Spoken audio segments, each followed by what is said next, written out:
찬미예수님, 대레사 동동입니다. 오늘의 복음은 예수 그리스도의 순환기입니다.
오늘 교회는 정신을 집중하여 주님의 순환을 묵상합니다.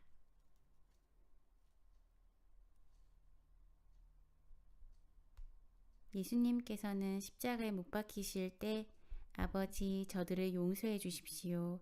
저들은 자기들이 무슨 일을 하는지 모릅니다. 라고 말씀하십니다. 뉘우치는 죄수에게 너는 오늘 나와 함께 낙원에 있을 것이라고 약속하십니다. 이러한 표현들은 예수님의 관대하고 인자하신 마음뿐만 아니라 그분께서 거두실 승리의 확신을 보여줍니다. 순환은 참으로 하느님의 사랑을 가장 위대하게 드러내는 순간입니다. 순환의 상황들은 분명 비극적이지만 사랑으로 극복되고 승리를 거둡니다. 글 하나를 소개해 드릴게요. 불행 중 다행. 랍비 아키바가 나귀 한 마리와 개 한 마리를 데리고 여행을 하고 있었다. 밤이 되자 작은 등불 하나를 켜고 묵을 곳을 찾다가 빈 헛간을 발견하고 그곳에 여장을 풀었다. 아키바는 잠들기에는 아직 이른 시간이라 등불을 켜고 책을 읽기 시작했다. 그런데 갑자기 바람이 불어와 등불이 꺼지는 바람에 할 수 없이 잠을 청해야 했다. 그런데 그날 밤 여우가 와서 그의 개를 죽였고 사자가 그의 나귀를 물어 가버렸다. 날이 밝자 그는 등불 하나만을 지닌 채 터벅터벅 길을 떠나야만 했다. 그런데 마을에는 사람의 그림자도 보이지 않고 적막하기만 했다. 알고 보니 전날 밤 도적대가 그 마을을 습격하여 파괴와 약탈을 자행했던 것이다. 마을에는 한 사람도 남아있지 않았다.